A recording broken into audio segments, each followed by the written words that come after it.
Hello everyone. So आजचा topic आहे oscillations. आणि मला बरेच मुलं व्हिडिओजच्या कमेंटमध्ये बरेच जण म्हणत होते सर ऑसिलेशन्स अपलोड करा. बट मला मागच्या 2-3 दिवसापासून बिलकुल थोडा वेळ नव्हता मिळत काही रिझन्समुळे. बट आज मला आहे बराच वेळ आणि मी आज बरेच व्हिडिओज अपलोड करणार आहे. सो ऑसिलेशन्स हा दुसरा टॉपिक चालू करतो. ऑसिलेशन्स हा खूप इम्पॉर्टंट टॉपिक आहे, तुम्हाला माहिती असेल. ह्याचं वेटेज 7 मार्क होतं बोर्ड्सला. सो बोर्डसाठी तर इम्पॉर्टंट होताच तो, बट CETसाठी पण खूप इम्पॉर्टंट आहे. 3 प्रश्न ह्याच्यावरती फिक्स विचारले जातात दरवर्षी. ऑसिलेशन्समधनं 3 क्वेश्चन्स फिक्स आहे. जर तुम्ही हा लेसन नीट शेवटपर्यंत व्यवस्थित व्हिडिओ बघितला, सगळे फॉर्म्युले नोट डाऊन केले आणि त्याच्यावरचे MCQजही थोडे प्रॅक्टिस केले, मी लिंकमध्ये शेअर करणार आहे डिस्क्रिप्शनमध्ये ह्या ऑसिलेशन्सची आणि रोटेशनल मोशनची शीट. सो ते शीटमधले सगळे प्रश्न सॉल्व करा. डाऊट्स असेल तर विचारा, सोल्युशन्सही त्याच्यातच अटॅच्ड आहेत. सो तेवढं जर काय तुम्ही प्रॉपरली केलं तर श्युअरली तुम्हाला या लेसनमधले MCQजचे एक आयडिया येईल, चांगले क्वेश्चन जमतील तुम्हाला सॉल्व करायला, राईट. सो ऑसिलेशन्स आता चालू करूयात आपण. Without wasting further time, let us start with the discussion. Oscillations, what is the meaning of word oscillation? Oscillation म्हणजे काय असतं तर everyone knows oscillation is basically motion to and fro about any certain position. एका पोझिशनच्या पुढे मी तिकडे जातोय चालत चालत, इकडे येतोय चालत चालत, परत तिथे चाललोय, परत इथे येतोय, अशा मोशनला मी ऑसिलेशन्स म्हणतो किंवा ऑसिलेटरी मोशन म्हणतो, बरोबर ना.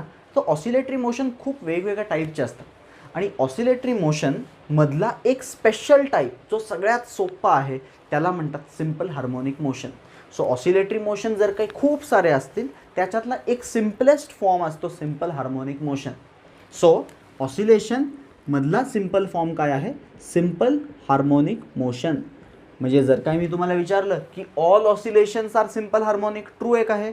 तर हे कम्प्लिटली फॉल्स आहे. सगळेच ऑसिलेशन सिम्पल हार्मोनिक नसतात रे. सिम्पल हार्मोनिक हा खूप साऱ्या ऑसिलेशनमधला एक सिम्पल एक्झाम्पल आहे. सो असं म्हणता येईल की all simple harmonic are oscillations, but all oscillations are not simple harmonic. म्हणजे तुम्हाला मॅथमॅटिकली जर काही मी एक्सप्लेन करायला गेलो तर जर काही हा ऑसिलेशनचा सेट असेल ना, ऑसिलेटरी मोशनचा, तर त्याच्यातला हा असेल सिम्पल हार्मोनिक मोशनचा सेट. म्हणजे कोणाचा सबसेट आहे? सिम्पल हार्मोनिक मोशन हा ऑसिलेशनचा सबसेट आहे. म्हणजे सगळे सिम्पल हार्मोनिक हे ऑसिलेशनच्या आत येतातच, बट सगळे ऑसिलेशन हे सिम्पल हार्मोनिकच्या आत नाही येत. क्लिअर आहे का? So this is the meaning of oscillation and simple harmonic motion. Me technical डिटेलमध्ये जाणार नाही आहे की इक्वेशन काय असतं ह्याचं आणि ह्याचं, मग हे कधी बनतं. आपल्याला फक्त एवढं बेसिक माहिती पाहिजे, कारण की MCQजमध्ये प्रश्न विचारतील की oscillatory motion, simple harmonic motion यांच्यावरती. आता दुसरी गोष्ट, सगळे ऑसिलेटरी मोशन हे कधी पण नॉर्मली पिरियॉडिक असतात. पिरियॉडिक म्हणजे काय? They repeat themselves after equal interval of time. ते रिपीट करतात नॉर्मली. सगळे oscillatory motion are normally periodic. Okay. So माझा प्रश्न असा विचारतो तुम्हाला मी की सगळे पिरियॉडिक ऑसिलेटरी असतात का? सगळे पिरियॉडिक ऑसिलेटरी असतात का? नाही. तर सगळे periodic motions are not oscillatory. बरेच पिरियॉडिक मोशन असे पण आहेत की जे ऑसिलेटरी नाही आहेत नेचरमध्ये, जसं की uniform circular motion, motion of earth around sun. It is periodic but it is not oscillatory. So oscillatory motion हा पिरियॉडिकमधला एक सबसेट आहे आणि ऑसिलेटरीचा एक सबसेट आहे SHM. आणि आपला लेसन SHMवर फोकस करतो, not on oscillatory or not on periodic motions. So SHMचा अर्थ काय? What is simple harmonic motion? आपण जे म्हणतो ना ऑसिलेटरीतला सगळ्यात सिम्पलेस्ट फॉर्म आहे, तर why it is the simplest form, त्याच्या मागचं लॉजिक समजून घ्या. बघा, जर तुम्ही एक स्प्रिंग घेतली आणि स्प्रिंगवरती एक मास अटॅच केलं, जे फ्रिक्शनलेस फ्लोअरवरती ठेवलं आहे आणि सध्या स्प्रिंग रिलॅक्स्ड आहे. या ब्लॉकचं मास M आहे, स्प्रिंग रिलॅक्स्ड आहे. जर मी या स्प्रिंगला ओढलं, म्हणजे ब्लॉकला राईट साईडला ओढलं, तर या ब्लॉकवरती ह्या डिरेक्शनमध्ये स्प्रिंग त्याला परत आत ओढायला बघते, बरोबर ना. स्प्रिंग त्याला परत आत ओढायला बघते. आणि जर मी त्याला अजून जोरात ओढलं तर तुम्हाला काय ऑब्झर्व होईल की स्प्रिंग अजून जोरात त्याला आत ओढेल, अजून जोरात त्याला आत ओढायचं बघेल. तेच जर काही मी स्प्रिंगला, ब्लॉकला म्हणजेच लेफ्टला पुश केलं, तर स्प्रिंग त्या ब्लॉकला राईटला पुश करायला बघेल.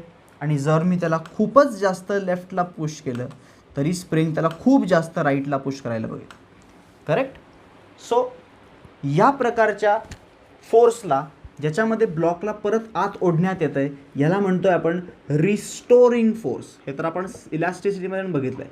रिस्टोरिंग फोर्सचं काम काय आहे? Restoring force will try to bring the block back to the original state. आणि एस एच एममध्ये सगळ्यात महत्त्वाची गोष्ट, this restoring force is directly proportional to displacement असं असतं, डायरेक्टली प्रपोर्शनल टू डिस्प्लेसमेंट असतं. आणि second, it is directed opposite to displacement. Opposite to displacement म्हणजे काय? If the displacement is to the right, force is to the left.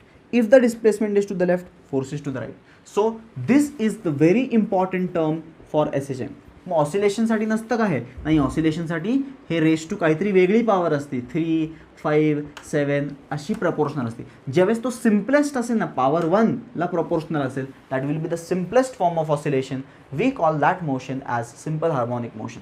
So simple harmonic मोशनचं equation काय येतं? F is proportional to minus displacement म्हणजे X. X का घेतोय मी? Horizontal movement दाखवतोय मी vertical दाखवलं असतं तर वाय घेतलं असतं, कारण की वर्टिकल ॲक्सेस वाय घेतो आपण नॉर्मली हॉरिझॉन्टल एक्स घेतो. So force proportional to minus X. X काय आहे? Displacement from mean position. नुसतं डिस्प्लेसमेंट वर्ड चुकीचं आहे, डिस्प्लेसमेंट फ्रॉम मीन पोझिशन असंच म्हणायचं त्याला. So F is proportional to minus X आणि F is equal to minus K X. This is equation of S H M. F is equal to minus K X. आणि जर मी याला Newton's law बरोबर equate केलं, F equals to M A, आणि या दोघांना आता इक्वेट केलं तर मला काय मिळेल? M A equal to minus K X. आणि ॲक्सेलरेशन आपल्याला सगळ्यांनाच माहिती आहे D V by D T असतं, बरोबर ना रे? ॲक्सेलरेशन काय असतं? D V by D T. आणि वेलॉसिटी असतो डेरिव्हेटिव्ह ऑफ डिस्प्लेसमेंट. सो तो D two X by D T square लिहिता येईल मला. एम हा मायनस के इकडे घेतात, plus K X equal to 0 असं लिहिता येईल. आणि जर मी मासनीही डिवाईड केलं त्याला तर तो कसा दिसेल? D two X by D T square plus K by M X equal to 0. K constant आहे, एम कॉन्स्टंट आहे, आणि ह्या दोन्ही कॉन्स्टंट पॉझिटिव्ह कॉन्स्टंट्स आहेत. त्या पॉझिटिव्ह कॉन्स्टंटला मी ओमेगा स्क्वेअर रिप्लेस करतो. This is basically simple harmonic मोशनचा differential equation. The first and the most important thing, differential equation of S H M काय असतं? तर हे असतं ते. It is second derivative of displacement plus omega square X equal to 0. This should be strictly positive. हा negative नसूच शकतो, म्हणजे मध्ये मायनस टर्म शक्यच नाही. This should strictly be positive. Okay, so this is simple harmonic मोशनचं differential equation. आणि ह्याच्यावरती आता पूर्ण पुढची थिअरी बेस्ड आहे. मी काही डेरिव्हेशन्स करत बसणार नाही आहे. मी इक्वेशन्स वापरून डायरेक्टली तुम्हाला मी सांगणार आहे कुठले कुठले ह्याच्यात काय काय इम्पॉर्टंट टर्म्स आहेत. बघा आता, late us start with the discussion नाव.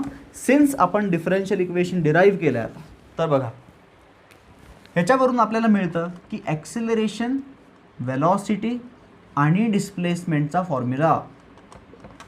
काय मिळतो? ॲक्सिलरेशनचा फॉर्म्युला हा स्वतःच ॲक्सिलरेशन आहे, D two X by D T square. तर काय मिळतो? Minus omega square X acceleration मिळतो, बरोबर. जर मी ह्याला इंटिग्रेट केलं आणि वेलॉसिटी काढली तर वेलॉसिटी अशी मिळते, plus minus omega under root A square minus X square, where A is the amplitude of the motion. काय असतो ॲम्प्लिट्यूड ते पण सांगायची गरज आहे तुम्हाला. ॲम्प्लिट्यूड काय असतो? तर ॲम्प्लिट्यूड हा maximum displacement of the block असतो, की हा ब्लॉक इथे जातोय परत इथे येतोय. सो प्लस एपर्यंत जाऊ शकतो ब्लॉक आणि मायनस एपर्यंत जाऊ शकतो.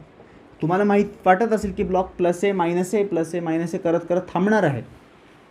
ते ऑसिलेशन्स डॅम्प्ड ऑसिलेशन असतं. आत्ता सध्या आपण डिस्कस करणार आहे अनडॅम्प्ड, म्हणजे तो कायमस्वरूपी असाच करत राहील असं मोशन डिस्कस करतो. सो त्याचं ॲक्सेलरेशन आपण काढू शकतो मायनस ओमेगा स्क्वेअर एक्स. त्याची वेलॉसिटी आपण काढू शकतो. फक्त ॲक्सिलरेशन वेलॉसिटी काढण्यासाठी माहिती काय पाहिजे? त्याचं लोकेशन एक्स काय त्याचं माहिती पाहिजे तुम्हाला, की तो कुठल्या पॉईंटवरती आहे, बरोबर ना. तर ॲक्सिलरेशन काढू शकतो, वेलॉसिटी काढू शकतो. तसंच त्याचं डिस्प्लेसमेंटचं इक्वेशन असं येतं A sine omega T plus alpha. हे 3 इक्वेशन्स खूप इम्पॉर्टंट आहेत तुम्हाला बेसिक एस एच एमचं नॉलेज असण्यासाठी. Acceleration, velocity, displacement. आता डिस्प्लेसमेंटमध्ये तुम्ही बघाल की साईन टर्म प्रेझेंट आहे. ह्याचा अर्थ काय होतोय की जसा टाईम वाढतोय तसा हा फेज, ह्याला फेज म्हणतो आपण, हा फेज चेंज होतोय. जेव्हा मी टी इक्वल टू 0 टाकेन, टी इक्वल टू 0 टाकला तर जो उरलेला फेज जो असेल त्याला काय म्हणणार आपण? इनिशियल फेज म्हणणार. इनिशियल फेज काय सांगतो आपल्याला? इनिशियल फेज आपल्याला हे सांगतो की पार्टिकल स्टार्ट कुठून झाला आहे. जर इनिशियल फेज 0 असेल तर particle starts from mean position. जर इनिशियल फेज 90 डिग्री असेल, particle start from right extreme position, बरोबर. आणि त्यामुळे मीन पोझिशनपासून चालू झालं तर डिस्प्लेसमेंटचं इक्वेशन असं येतं ए साईन ओमेगा टी. आणि जर पार्टिकल एक्स्ट्रीमपासून चालू झाला तर x equal to A cos omega T असं इक्वेशन बनणार आहे. बरोबर. सो आत्तापर्यंत काय काय बघितलं आपण. What is simple harmonic motion, ऑसिलेशनचा सबसेट. सिम्पल हार्मोनिक मोशनचं इक्वेशन, त्याच्यावरनं डिफरन्शियल इक्वेशन, डिफरन्शियल इक्वेशनवरनं ॲक्सेलरेशन व्हेलॉसिटी डिस्प्लेसमेंटचं इक्वेशन, मीन आणि मीन पोझिशनपासून चालू झालं आणि एक्स्ट्रीम पोझिशनपासून चालू झालं तर काय होतं हे आपण डिस्कस केलं आहे. आता आपण पुढच्या पॉईंटवरती जाऊ. ओके, आता बघा मी तुम्हाला एक्सप्लेन करतो की सगळे फॉर्म्युले तुम्हाला कसे बनवता येतील. बिकॉज सगळे फॉर्म्युले तुम्ही लर्न करू शकणार नाही. समजा नाही आठवला तुम्हाला formula at the last moment, what you can do is, सगळ्यात पहिले तुम्हाला डिस्प्लेसमेंटचा फॉर्म्युला माहिती आहे, A sine omega T plus alpha. बरोबर.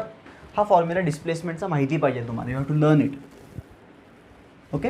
ह्याचा डेरिव्हेटिव्ह घेतला ना, ह्याचा डेरिव्हेटिव्ह घेतला की वेलॉसिटी मिळते. आणि याचं डेरिव्हेटिव्ह काय येईल रे, ए साईनचा derivative cos omega T plus alpha आणि ओमेगा बाहेर येईल, A omega cos omega T plus alpha.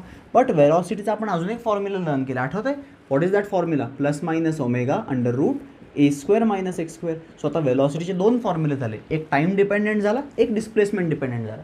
डिस्प्लेसमेंटचा तर एकच आहे. आता डिस्प्लेसमेंट स्वतःबरोबर कसं रिलेट करणार, असं करू का, displacement with respect to displacement, but displacement with respect to time. आता velocity with respect to time आणि velocity with respect to displacement दोन्ही फॉर्म्युले झाले. ॲक्सिलरेशनचा फॉर्म्युला काय बनेल रे, ए सी सी एन. तर वेलॉसिटीचा परत डेरिव्हेटिव्ह घ्या, ह्याचा परत डेरिव्हेटिव्ह घेतलं तर काय येईल, ए ओमेगा कॉन्स्टंट कॉसचा derivative minus sine omega T plus alpha. बरोबर.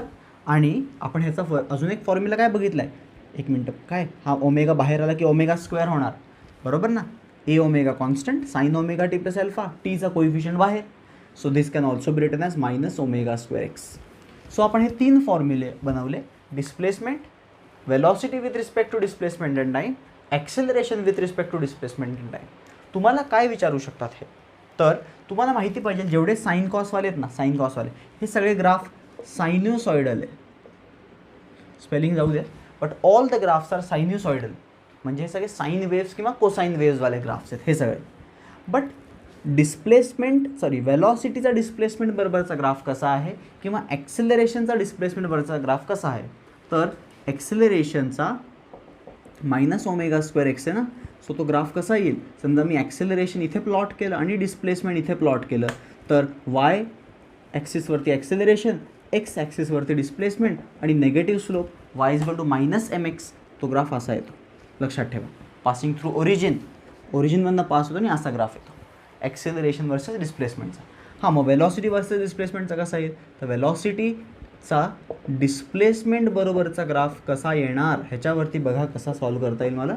डिस्प्लेसमेंट वेलॉसिटी, बरोबर. इक्वेशन बघा, हे वाय ॲक्सिस आहे म्हणून मी याला वाय स्क्वेअर म्हणतो. स्क्वेअरिंग करू both side. Velocity is Y square is equal to omega square A square minus displacement स्वतःच एक्स आहे, एक्स स्क्वेअर. सो याला मी नीट सॉल्व केलं जर काय तर कसं दिसेल बघा, Y square is equal to omega square A square minus omega square X square. Omega square multiply केला आतमध्ये, हा मायनस ओमेगा स्क्वेअर इकडे आला तर plus omega square X square plus Y square is equal to omega square A square. Omega square A स्क्वेअरने divide केलं तर काय येईल रे, ओमेगा स्क्वेअर ए स्क्वेअरने डिवाईड केलं तर ओमेगा स्क्वेअर ए स्क्वेअरने ओमेगा स्क्वेअर कॅन्सल होईल, x square by A square plus Y square by omega square A square is equal to 1. But Y ॲक्सिसवरती तो वेलॉसिटी आहे, म्हणजे velocity square displacement square upon X. हा कोणाचं equation आहे आठवत आहे का, हे तर इलिप्सचं इक्वेशन. सो इलिप्सचं इक्वेशन याचा अर्थ काय, इलिप्सचं इक्वेशन याचा अर्थ मी जस्ट रँडमली ड्रॉ करतो, हा एक इलिप्स झाला. बरोबर. ज्यावेळेस डिस्प्लेसमेंट काय असणार, ए आणि मायनस ए, वेलॉसिटी ए ओमेगा मायनस ए ओमेगा. बरोबर ना. मेजर ॲक्सिस मायनर ॲक्सिस आपल्याला माहितीच आहे. सो हा ग्राफ वेलॉसिटी वर्सेस डिस्प्लेसमेंटचा, हा ॲक्सेलरेशन वर्सेस डिस्प्लेसमेंटचा. तुम्ही म्हणाल हे तर बुकमध्ये दिलं नाही आहे, बट हे बुकमध्ये फॉर्म्युला तर दिला आहे ना, फॉर्म्युला दिला आहे आणि तुम्हाला बेसिक सर्कल आणि कोनिक्स येतात. सो त्याच्यावरनं एक्सपेक्ट करू शकतात हा क्वेश्चन. सो असं नाही की हा पूर्ण आउट ऑफ स्कोप म्हणण्यात येईल. सो हे तीन इक्वेशन्स तुम्हाला बेसिकली आपण ऑलरेडी बघितलेत आणि त्याच्यावरचे ग्राफ्स पण मी तुम्हाला सांगितलेत. आता नेक्स्ट पॉईंट आहे त्यांच्या एनर्जीजबद्दलच्या. बरोबर. एनर्जीज झाले, सगळे एनर्जीज आपण डिस्कस करू आणि त्यानंतर काही शॉर्ट ट्रिक्स डिस्कस करू. ते झाल्यावरती लास्ट पॉईंट राहतो कॉम्पोजिशन आणि simple harmonic motion, simple pendulum. So पुढचा पॉईंट आहे energies in S H M. Energies in S H M म्हणजे when a particle is performing S H M त्याच्याकडे कोणत्या कोणत्या एनर्जीज असोसिएटेड असतात. तर पहिली तर कायनेटिक एनर्जी असते त्याच्या स्पीडमुळे, हाफ एम व्ही स्क्वेअर, आणि वेलॉसिटीचा फॉर्म्युला टाकला तर असा बनला. दुसरा आहे potential energy. Potential energy half K X square, हे तर इलॅस्टिसिटीमध्ये बघितलं आपण. आणि K is M omega square, K by M omega square टाकलेलं आपण, M omega square X square, आणि ॲड केले की टोटल एनर्जी. तुम्ही नीट बघा, कायनेटिक पोटेन्शियल दोन्हीमध्ये एक्स आहे बट टोटलमध्ये एक्स नाही आहे. याचा अर्थ total he independent of position आहे. म्हणजे तुम्ही बघितलं आहे टेक्स्टबुकमध्ये जर काही ग्राफ प्लॉट केला आहे आपण, हा टोटल एनर्जीचा ग्राफ विथ डिस्प्लेसमेंट कसा येतो, हा डिस्प्लेसमेंट आहे. सो डिस्प्लेसमेंट किती पण असू देत, total energy remains constant, T E constant राहते, बरोबर. कायनेटिक एनर्जी चेंज होते. कायनेटिक एनर्जी एक्स्ट्रीम पोझिशनला 0 असते, रेस्टला येतो तो. सो एक्स्ट्रीम पोझिशनला कायनेटिक एनर्जीचा ग्राफ 0 येतो ना, 0 कायनेटिक एनर्जी. -a + a डिस्प्लेसमेंटला कायनेटिक एनर्जी 0 झाली. हा झाला ग्राफ कायनेटिक एनर्जीचा. आणि त्याच पॉईंटला पोटेन्शियल मॅक्सिमम असते. सो पोटेन्शियलचा ग्राफ असा येतो. This is the graph of potential energy, हा वाला. सो ह्या पॉईंट्सला काय होतं आहे बेसिकली, ह्या पॉईंट्सला पोटेन्शियल आणि कायनेटिक इक्वल होऊन जातात. त्या पॉईंटची व्हॅल्यू असती a/√2 + a/√2 मायनस, कळालं का, a/√2 प्लस आणि a/√2 मायनस. सो या बेसिक गोष्टी तुम्हाला माहिती पाहिजे, फॉर्म्युले माहिती पाहिजे. नॉर्मली प्रश्न असे विचारतात की what is the ratio of what fraction of total is kinetic, what fraction of total is potential. ह्याला कसं रीड करतात, what fraction of total energy is kinetic energy. म्हणजे काय विचारले तुम्हाला, हे विचारले, what fraction of total energy is potential. म्हणजे काय विचारले, हे विचारले. पोटेन्शियल आपण टोटल विचारलं, आणि या दोघांची सम काय असणार, दोन्ही फ्रॅक्शनची सम 1 असणार ना, potential plus kinetic is total. So हे सम 1 असणार, ठीक आहे. So you must know this basic things about energies. हां, अजून एक इम्पॉर्टंट गोष्ट की पूर्ण एस एच एममध्ये पार्टिकल जेव्हा एस एच एम परफॉर्म करतो, एफ त्याची फ्रिक्वेन्सी असेल समजा, जर त्याची फ्रिक्वेन्सी एफ असेल तर लक्षात ठेवा kinetic energy and potential energy vibrates or oscillates with 2f frequency. ते डबल फ्रिक्वेन्सीने व्हायब्रेट होतात किंवा ऑसिलेट होतात. त्याचं रिझन असं आहे की ते maximum to minimum, minimum to maximum एकाच ऑसिलेशनमध्ये ते 2 त्यांचे सायकल कंप्लीट करतात. सो जस्ट लक्षात ठेवा, remember the fact that kinetic आणि टोटल एनर्जी दोन्हीही एनर्जीज हे नॉर्मल ऑसिलेशनच्या फ्रिक्वेन्सीच्या डबल फ्रिक्वेन्सीने व्हायब्रेट होत असतात. मग तुम्ही म्हणाल टोटल का नाही होत, टोटल तर ऑसिलेटच होत नसतो, टोटल कॉन्स्टंट असतो, म्हणून टोटल ऑसिलेटच होत नसतो. दिस इज अबाउट एनर्जीज. पुढचा पॉईंट आहे कॉम्पोजिशन. बट बिफोर दॅट मला तुम्हाला काही बेसिक टर्म्स किंवा शॉर्टकट्स सांगायचे. सी, हे व्हॅल्यूज तुम्हाला माहिती असतील तर it will save a lot of time in exams. So पहिली गोष्ट तुम्हाला माहिती पाहिजे की what is meaning of time period. Periodic time is time taken for one oscillation. मग इथून चालू झाला तर इथून अख्खा जाऊन असं यायला टाईम पिरियड म्हणतो आपण. The time taken is time period. So it is basically set of 4 oscillations. 4 set असतात, 2, 3 आणि 4. 4 इक्वल सेट्स असतात ना, ते 4 इक्वल टाईम पिरियड असतात. सो ऑब्व्हियसली इथून इथे जायला किती टाईम घेत असेल, T/4, T/4, T/4, T/4 T. So कुठलाही particle x = 0 to x = a जायला किती टाईम घेतो, it text time T/4. But असं विचारलं तुम्हाला x = 0 to x = a/2 अर्धा जायला किती घेतो, तर तुम्ही एकदम इन्स्टंटेनियसली आन्सर द्याल T/2. बट कारण की you are use to uniform motion, आपण युनिफॉर्म मोशनला एवढे यूज टू आहे की आपण म्हणतो ते अर्धा. बट नीट विचार केला तर हे मोशन जे आहे हे युनिफॉर्म मोशन नाही आहे, हे कॉन्स्टंट ॲक्सेलरेशन मोशनही नाही आहे, हे व्हेरिएबल ॲक्सेलरेशन मोशन आहे. आणि त्याच्यामध्ये पार्टिकलची स्पीड सेंटरला मॅक्सिमम असते. सो इथं तो खूप फास्ट आहे, तो इथं खूप फास्ट जातो, तो इथे T/12 मध्येच कंप्लीट करून टाकतो आणि उरलेलं तो T/6 मध्ये कंप्लीट करतो. हे माहिती पाहिजे तुम्हाला, ठीक आहे. तो पहिला अर्धा डिस्टन्स खूप कमी टाईममध्ये कवर करतो T/12 मध्ये आणि उरलेलं T/6 मध्ये, ठीक आहे. अजून काही गोष्टी असतात बट त्या गोष्टी तुम्ही नंतर डिराईव्ह करू शकता. मी तुम्हाला सांगतो कसं करायचं असतं. पार्टिकल इथून पार्टिकल a/√2ला किती वेळात पोहोचला असं विचारलं जर काही तुम्हाला a/√2ला, तर तुम्ही सॉल्व कसं करू शकता हे तुम्ही इक्वेशनमध्ये पुट करून सॉल्व करू शकता, ठीक आहे. ह्या इक्वेशनमध्ये पुट करून you can solve it. But हे मी जस्ट शॉर्टकट म्हणून सांगतोय. T/12 वाला लक्षात ठेवा, अर्धा विचारू शकतात.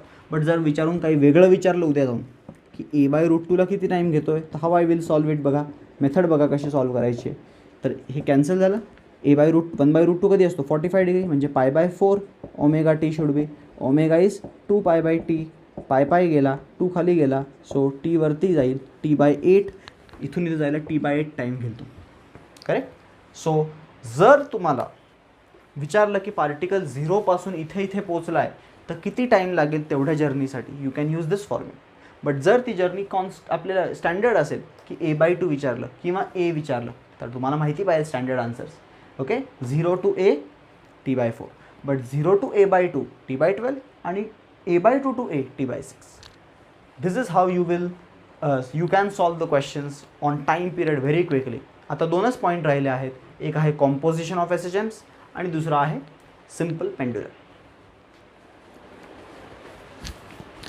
ओके. सो नेक्स्ट पॉईंट आहे composition of SHM. Composition of SHM वरती क्वेश्चन्स विचारले तर ते खूप स्ट्रेट फॉरवर्ड असतात की रिझल्टंट ॲम्प्लिट्यूड विचारलेला असतो नॉर्मली क्वेश्चन्समध्ये. ओके. तुम्हाला काय माहिती पाहिजे, 2 SHM जे दिले आहेत, पहिली गोष्ट त्यांच्यामध्ये इनिशियल फेजेस सेम आहेत का वेगळे आहेत. वेगळे असतील α1 α2 तर तुम्हाला ते यूज करायचे आहेत फॉर्म्युल्यावर आणि त्यांचे ॲम्प्लिट्यूड्स एकदा चेक करून घ्यायचे. राईट. एक्झाम्पल मी तुम्हाला दाखवतो बघा. I will take example. x1 is equal to 6 sin 20πt plus π/3 असं आहे आणि x2 is equal to 8 sin 20πt plus π/6 आणि विचारलं ह्यांचा रिझल्टंट ॲम्प्लिट्यूड काय असेल. तर ऑब्व्हियसली आय विल यूज वेक्टरवाला फॉर्म्युला. हा वेक्टरचा तर फॉर्म्युला आहे. काय सांगतो फॉर्म्युला सांगतो की पहिला वेक्टर स्क्वेअर प्लस दुसरा वेक्टर स्क्वेअर प्लस 2 टाइम्स पहिला वेक्टर इंटू दुसरा वेक्टर इंटू कॉस ऑफ त्यांच्यातला अँगल डिफरन्स किती आहे. हा 30 डिग्री आहे, हा 60 डिग्री आहे. किती डिफरन्स 30 डिग्री बरोबर. आणि कॉस 30 किती असतो √3/2 2 गेला. सो 6² + 8² तर 100 असतं. 36 + 64 प्लस हा 48 इंटू √3 बरोबर. √3 किती असतो 1.73. हा नंबर वाढवून 50 करतो मी, हा नंबर कमी करतो 1.7 करतो. 1.75 जा 85 बरोबर का. 85 प्लस 100 इज 185 आणि √185 किती आहे √196 आणि √169 हे 13 आणि हे 14च्या मध्ये कुठेतरी 14.5 14.7 जे 13.7 वगैरे आन्सर काहीतरी असेल असं होप करू आपण. 4 ऑप्शनमधले the closest answer you have to take. Clear. So R काढणं मोस्टली आरच विचारते. Is very simple. जस्ट तुमचं फोकस काय पाहिजे a1 a2 α1 α2 दोन्ही साईन असले पाहिजे. तुम्हाला क्वेश्चन CETमध्ये मुद्दामून ट्रिकी करण्यासाठी कधी कधी एक कॉस देतील. बघा मी तो पण कसं सॉल्व करायचं सांगतो. काय करतील बघा, ते एक मुद्दामून कॉस देते जसं की साईन 3 sin ωt प्लस किंवा 3 sin ωt 4 cos ωt असं देऊन टाकलं. x1 x2. अशा वेळेस काय करायचं, अशा वेळेस r इज इक्वल टू तोच फॉर्म्युला वापरायचा 3² plus 4² plus 2 × 3 × 4 twice of AB into cos of त्यांच्यातला अँगल. आता इथे तर कोणीच नाही म्हणजे +0 आहे बरोबर. पण इथे काय प्रॉब्लेम आहे, ते कॉस आणि कॉसला जेव्हा मी साईन करू शकतो तर मी असं त्याला करू शकतो sine of ωt plus π/2 plus 90 करू शकतो मी त्याला प्लस 90. सो तो कॉसचा साईन झाला आणि मला इथे अँगल मिळून गेला अल्फा. सो तो अल्फा आता मी वापरला तर 0 - 90 इज 90 आणि कॉस 90 0 असतो. सो अख्खा टर्म गेला 0 झाला. सो 3² 4² आन्सर 5 येतं. सो इथं उलट आपल्यासाठी चांगली गोष्ट आहे की जर 2 इक्वेशन्समध्ये एक दिला आहे 5 sin ωt, दुसरा दिला आहे cos ωt आणि पुढे कोणीच नाही आहे, नुसते साईन आणि कॉस आहेत, तर सिम्पली पायथागोरस वापरायचं आहे. हे समजून जायचं. पायथागोरस वापरून आन्सर काढायचं आहे. 5² 12² इज 13. समजते का. क्वेश्चन्स इझी विचारतील CETमध्ये. त्यांचं पण इच्छा एवढीच आहे की तुमचे कन्सेप्ट चेक करायचे, तुमचे कॅल्क्युलेशन स्किल्स नाही बघायचे तुम्हाला. त्यांना तुम्हाला क्वेश्चनचं नॉलेज जे आहे ते तुम्हाला कन्सेप्टचं नॉलेज अप्लाय करता येते का, हे एम आहे. ठीक आहे. हे खूप डिफिकल्ट कॅल्क्युलेशन्स करून तुम्हाला थोडीच प्रूव्ह करायचं की तुमचं नॉलेज चांगलं आहे. तुम्हाला कॅल्क्युलेशन्स इझीच असतात तिथे, फक्त कन्सेप्ट थोडे रिच असतील की कन्सेप्ट यूज करता येतोय का नाही हे चेक करतात. सो जसे की असे प्रश्न आहेत, 5 sin omega T 12 cos omega T. तुम्हाला SHM ॲड करता येतात का? जर येत असेल तर तुम्ही कराल, नसेल तर नाही करणार. सो ह्याच्यात कॅल्क्युलेशन तर इझीच आहे ना. सो आन्सर 13 आलं. So this is how questions on composition can be asked. And now last is simple pendulum. Okay, so हा लास्ट पॉईंट आहे. ह्याच्यानंतर डॅम्प्ड ऑसिलेशनचा फक्त एक पॉईंट राहतो, जो थिअरी आहे. त्याच्यावरती न्यूमेरिकल्स एक्सपेक्टेड नाही आहेत डॅम्प्ड ऑसिलेशनवर. ठीक आहे, तरी मी तुम्हाला त्याचे पण फॉर्म्युले सांगून देईन लास्टमध्ये डॅम्प्ड ऑसिलेशनचे पण. सिम्पल पेंडुलम बघू आपण काय. सिम्पल पेंडुलम काय असतो, तर एक स्ट्रिंगवरून एक हेवी पार्टिकल अटॅच्ड असतो किंवा हेवी बॉब अटॅच्ड असतो. This is called a simple pendulum. Simple पेंडुलमला आपण डिस्प्लेस केला ना की तो ऑसिलेट होतो. आता हा ऑसिलेशन सिम्पल हार्मोनिक असतो का? मी तुम्हाला सांगितलं आहे simple harmonic oscillation, simple harmonic motion आणि ऑसिलेशन हे काय प्रकार आहेत. ऑसिलेशन खूप सारे असतात, त्याच्यातला एक स्पेशल केस सिम्पल हार्मोनिक असतो. तर सिम्पल पेंडुलमचा मोशन SHM आहे का? तर आन्सर इज नो. तो SHM नसतो, बट तो SHM बनतो जर हा अँगल किंवा जर हा ॲम्प्लिट्यूड खूप छोटा असेल तर. छोटा म्हणजे किती? तर जेवढा छोटा तेवढा तो जास्त SHM बनतो. तुम्ही जेवढा ॲम्प्लिट्यूड वाढवाल तेवढा तो कमी कमी SHM बनेल, म्हणजे तो बेसिकली SHM नाही राहणार.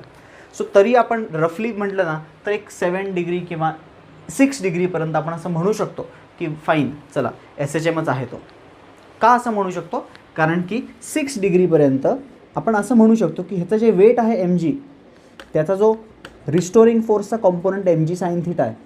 Restoring force mg sine theta येतो आहे ना जो, तर 6 डिग्रीपर्यंत नेगेटिव्ह साईन इंडिकेट्स तो ऑपोजिट आहे. 6 डिग्रीपर्यंत I can approximate sine theta to theta. 6 डिग्रीपर्यंत. 6 डिग्रीच्या वरती पण मी अप्रॉक्सिमेट करू शकतो, इनफॅक्ट 10 डिग्रीला पण करू शकतो. बट तिथे अप्रॉक्सिमेशनमध्ये एरर वाढायला लागतो. सो पहिल्या 4-5 डिग्रीपर्यंत एरर फार कमी असतो. सो त्या केसमध्ये मी असं म्हणू शकतो F is equal to minus mg theta. आणि थिटा काय आहे? थिटा आहे डिस्प्लेसमेंट बाय लेंथ. सो थिटाला मी x/l लिहिलं तर काय झालं? Minus mg/l x. आणि हा दिसतोय का आता F is equal to minus kx type बनला. F is equal to minus kx type. So हाच तर SHMचा इक्वेशन होता. हा SHM होता का आधी होता का? नव्हता.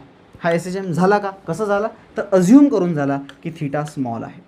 म्हणजे रफली जर काय बोलायला गेलो आपण SHM सिम्पल पेंडुलमचा मोशन SHM आहे का? Answer is no.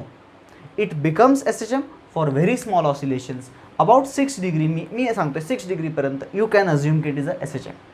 तिथं पण अज्युम करतोय आपण, रियालिटीमध्ये it is never SHM. Simple पेंडुलमचा motion can be treated as SHM till 6 degree. So 6 डिग्रीला हे सगळं व्हॅलिड राहतं. फॉर्म्युला साइन थिटापासून एक्समध्ये कन्वर्ट करता येतो. बरोबर. सो हे सॉल्व केल्यावर त्याचा टाईम पिरियड किती येतो? 2π√L/g. हा नॉर्मली फॉर्म्युला आपण लिहितो आणि लॅबमध्ये आपण जी ग्रॅव्हिटेशनल ॲक्सिलरेशन 9.8 किंवा 10 घेतो. तुम्हाला मी सांगतो पायची व्हॅल्यू रफली इक्वल टू √10 किंवा रफली इक्वल टू √g असतं. So most of the time सिम्प्लिफिकेशनसाठी तुम्ही √g आणि पाय कॅन्सल करून √L पण लिहू शकता. 2√L that's it. √g आणि L पाय कॅन्सलच होतात. बट क्वेश्चन डायरेक्टली एवढे पण स्ट्रेट फॉरवर्ड नाही विचारणार तुम्हाला की लेंथ दिली आहे टाईम पिरियड विचारलं. तुम्हाला हे पेंडुलम कशा ना कशामध्ये ठेवलेला असेल. म्हणजे तो एक तर लिफ्टमध्ये ठेवलेला असेल, लिफ्टवर ॲक्सेलरेट झाली आहे किंवा खाली ॲक्सेलरेट झाली. ते एका व्हेकलमध्ये ठेवलं असेल पेंडुलमला, व्हेकल पुढे ॲक्सेलरेट झाला किंवा मागे ॲक्सेलरेट झाला. अशा गोष्टींमध्ये पेंडुलम ठेवलेला असेल. त्यामुळे सिम्पल पेंडुलमचा टाईम पिरियडचा फॉर्म्युला हा नसून हा आहे. This is the formula of pendulum. Net acceleration काढता आलं पाहिजे तुम्हाला. How to find net acceleration? तर बघा, when the lift is accelerated upward. परत रिपीट करतो, लिफ्ट इज ॲक्सिलरेटेड अपवर्ड म्हणजे लिफ्ट वरती मूव्ह होती असं नाही. लिफ्ट खाली मूव्ह होताना पण वरती ॲक्सिलरेट होऊ शकते. कसं? खाली मूव्ह होताना ती स्लो झाली म्हणजे ॲक्सिलरेशन वरती आहे. सो ॲक्सिलरेशनची डिरेक्शन इम्पॉर्टंट आहे, लिफ्ट कुठे मूव्ह होती हे इम्पॉर्टंट नाही. So if lift is accelerated upward तर आतमधल्या बॉडीजवरती स्युडो ॲक्सिलरेशन डाऊनवर्ड ॲक्ट होतं. बरोबर. त्यामुळे when the lift is accelerated upward, lift वरती ॲक्सिलरेटेड असेल त्यावेळेस टीचा फॉर्म्युला बनतो 2π√L/g + a. प्लस का झालं? कारण की लिफ्ट वरती ॲक्सेलरेट झाली म्हणजे आतल्या बॉडीजवरती डाऊनवर्ड ॲक्सेलरेशन ॲक्ट झालं, स्युडो फोर्स म्हणतो ज्याला आपण. त्यामुळे त्यांनी ग्रॅव्हिटीला हेल्प केलं म्हणून प्लस. तेच जर काही लिफ्ट खाली ॲक्सेलरेट झाली असती, खाली ॲक्सेलरेट म्हणजे खाली मूव्ह होती असं नाही, वरती जातानाही खाली ॲक्सेलरेट होऊ शकते. सो लिफ्ट खाली ॲक्सेलरेट झाली तर आतल्या बॉडीजवरती अपवर्ड स्युडो फोर्स ॲक्ट होईल आणि त्यामुळे त्यांचा टाईम पिरियडचा फॉर्म्युला असा बनेल L/G-A. तिसरा, जर लिफ्ट वरती किंवा खाली ॲक्सेलरेटच नाही झाली, म्हणजे कॉन्स्टंट स्पीडनी मूव्ह होती, कॉन्स्टंट स्पीडनी वरती किंवा कॉन्स्टंट स्पीडनी खाली, म्हणजे ॲक्सेलरेशन 0 आहे, तर सिम्पल पेंडुलमचा आतमध्ये फॉर्म्युला तोच राहणार, नो चेंज, कारण की ॲक्सेलरेशन 0 आहे. आणि चौथा केस, जर या लिफ्टचा वरती जो केबल असतो ना लिफ्टला ओढणारा वरती आणि खाली मोटरने, तो केबलच तुटला आणि अख्खी लिफ्ट खाली पडायला लागली अर्थवरती, त्याला आपण फ्री फॉल म्हणतो आपण. तर फ्री फॉलिंग लिफ्ट जी असेल तर ती कितीच्या ॲक्सेलरेशनने खाली येणार, ती जीच्या ॲक्सेलरेशनने खाली येणार. सो आतमधल्या बॉडीजवरती जी अपवर्ड ॲक्ट होईल, सो त्यांच्यावरती नेट G-G होईल, सो त्यांच्यावरती नेट ॲक्सेलरेशन किती होईल फ्री फॉलमध्ये. सो फ्री फॉलिंग लिफ्टमध्ये नेट ॲक्सेलरेशन 0, त्यामुळे टाईम पिरियड इन्फिनिटी. म्हणजे काय, पेंडुलम ऑसिलेटच नाही होणार कधी लिफ्ट फ्री फॉल होत असेल तर. नुसतं फ्री फॉलिंग लिफ्टच नाही, इवन सॅटेलाईट्समध्ये पण नाही होत पेंडुलम ऑसिलेट. सॅटेलाईटमध्ये पण पेंडुलम ऑसिलेट होत नाही, कारण की तो as good as free fall आहे. It is as good as free fall, therefore net acceleration 0, so time period infinity. Simple पेंडुलमचे हे टाईम पिरियडचे स्पेशल केसेस माहिती पाहिजे. जर सिम्पल पेंडुलम एखाद्या व्हेकलमध्ये ठेवलं आणि व्हेकल ॲक्सेलरेट झालं तर आता नेट ॲक्सेलरेशन कसं असेल बघा, पेंडुलमवरती जी असं आहे, व्हेकल पुढे ॲक्सेलरेट झालं तर स्युडो मागे ॲक्ट होईल तेवढंच. सो नेट ॲक्सेलरेशन काय येईल, √G² + A². सो हा इथं टाकायचा आहे. सो टाईम पिरियडचा फॉर्म्युला असा दिसेल, 2π √L/√G² + A², असा दिसेल तो फॉर्म्युला. कळलं. सो तुम्हाला बेसिकली नेट ॲक्सेलरेशन काढता आलं पाहिजे, and that you need to put to find the time period of a simple pendulum. ठीक आहे. सिम्पल पेंडुलमवरती क्वेश्चन्स विचारू शकतात CETला, लिफ्टमध्ये सिम्पल पेंडुलम ठेवला आहे वगैरे वगैरे. So you must be able to solve this type of questions. आपण थोडंसं बेसिक बघून घेऊ डॅम्प्ड ऑसिलेशनबद्दल. ओके, सो डॅम्प्ड ऑसिलेशन आपल्याला माहिती आहे काय असतं. डॅम्प्ड ऑसिलेशनमध्ये ॲम्प्लिट्यूड हळूहळू कमी व्हायला लागतो, राईट. ॲम्प्लिट्यूड कमी होतो कारण की डॅम्पिंग फोर्सेस त्याला स्लो डाऊन करतात आणि तो फायनली रेस्टला येतो. This is called as damped. आपण आत्तापर्यंत जे शिकलो आहे ते काय होतं, मग ते अनडॅम्प्ड होतं. ते आयडियल केस होतं, which is not a practical case obviously. रिॲलिटीमध्ये सगळे ऑसिलेशन्स कसे असतात, डॅम्प्ड असतात. सो डॅम्प्ड ऑसिलेशन आणि अनडॅम्प्ड ऑसिलेशन, जो आयडियल आपण शिकलो आहे त्याच्यात काय होतं रे फॉर्म्युला, F = -kx होता. सो डिफरन्शियल इक्वेशन असं होतं ना, md2x/dt² - kx = 0. हे कोणासाठी होतं, हे अनडॅम्प्डसाठी होतं, अनडॅम्प्ड. बट अनडॅम्प्ड ऑसिलेशन जर काही हा असेल तर डॅम्प्ड ऑसिलेशनमध्ये अजून एक फॅक्टर येतो, हा आहे नेट फोर्स. 2 रिझनमुळे असतो. एक रिस्टोरिंग असतो, बघा इथे काय असतो, हा रिस्टोरिंग असतो FR, बरोबर, रिस्टोरिंग आहे हा इकडे आला, हा प्लस, सॉरी इथं प्लस आला. सो रिस्टोरिंग फोर्स हा तर असतोच, प्लस डॅम्पिंग फोर्स असतो, डॅम्पिंग फोर्स अजून एक फोर्स असतो. सो त्यामुळे इक्वेशन असं दिसतं, नेट फोर्सचं इक्वेशन बिकम्स -kx तर आहेच रिस्टोरिंग फोर्सचा, बट डॅम्पिंग फोर्स जो आहे ना, तर डॅम्पिंग फोर्स हा वेलॉसिटीवर डिपेंड करतो. So -bv. मग बी काय, हा कसा फोर्स कॉन्स्टंट आहे, हा डॅम्पिंग कॉन्स्टंट आहे, डॅम्पिंग कॉन्स्टंट. सो त्यामुळे इक्वेशन असं दिसतं, md2x/dt² + bv + kx = 0. जर डॅम्पिंग कॉन्स्टंट 0 असेल तर झालं परत तुमचा अनडॅम्प्ड ऑसिलेशन. बट डॅम्प्ड ऑसिलेशन असल्यामुळे हा BV फॅक्टर आला आहे आणि वेलॉसिटी एक प्रकारे डेरिव्हेटिव्ह ऑफ डिस्प्लेसमेंट तर आहे. सो हे झालं differential equation of damped oscillation. आपण शिकलो आहे डिफरन्शियल इक्वेशन सॉल्व्ह कसं करायचं, बट हे थोडं कॉम्प्लिकेटेड आहे. हे डिफरन्शियल इक्वेशनच्या टेक्निक्स आपल्याला टेक्स्टबुकमधल्या नॉलेजनी नाही जमणार. ह्याचं डायरेक्ट त्यांनी सोल्युशन दिलं आहे. सोल्युशन असं आहे, ह्याचं कसं आहे तर इक्वेशन, ह्याचं सोल्युशन काय आहे सॉल्व्ह केल्यावर x = a sin ωt + α. So असंच काहीतरी त्याचं पण आन्सर येतं. त्याचं पण आन्सर असंच काहीतरी येतं, a e⁻bt/2m cos ωt + φ. ωt + φ असं येतं आन्सर. साईनच्या ऐवजी कॉस, तिथं साईन पण लिहू शकतो मी, फरक काही नाही पडणार. पण असं त्याचं सोल्युशन येतं. आणि ह्या सोल्युशनमध्ये आणि ह्या सोल्युशनमध्ये काय फरक आहे, ह्या सोल्युशनमध्ये ॲम्प्लिट्यूड कॉन्स्टंट आहे. म्हणजे काय, ॲम्प्लिट्यूड कॉन्स्टंट म्हणजे ए कॉन्स्टंट राहतो आहे दरवेळेस, बरोबर. पण ह्याच्यामध्ये ॲम्प्लिट्यूड जो आहे ना, तो एक्सपोनेन्शियली ड्रॉप होतो आहे, नेगेटिव्ह साईनमुळे तो एक्सपोनेन्शियली ड्रॉप होतो आहे. म्हणजे काय, एक्सपोनेन्शियली तो ॲम्प्लिट्यूड रिड्यूस होत चालला आहे. This is meaning of exponential drop. So amplitude ज्या ऑसिलेशनचा एक्सपोनेन्शियली ड्रॉप होतो, such oscillations are called as damped oscillation. आणि डॅम्प्ड ऑसिलेशनमध्ये जो ॲम्प्लिट्यूडचा हा फॉर्म्युला आहे त्याचा. आणि ओमेगा जो आहे ना, ओमेगा इथे काय होतं, ओमेगा इथे omega under root K by M असतो, के बाय एम ओमेगा. तसं इथे ओमेगा जो असतो ना तो काय असतो, under root K by M minus B by 2m the whole square, minus b by 2m the whole square. This is the formula of omega. K by m minus b by 2m the whole square is the value of omega. From this you can also find time period. Okay, so this is all about damped oscillation. तुम्हाला याच्यावरती numericals expected नाही आहेत, फॉर्म्युले माहिती पाहिजे, that's it. ठीक आहे. So this is all about oscillations.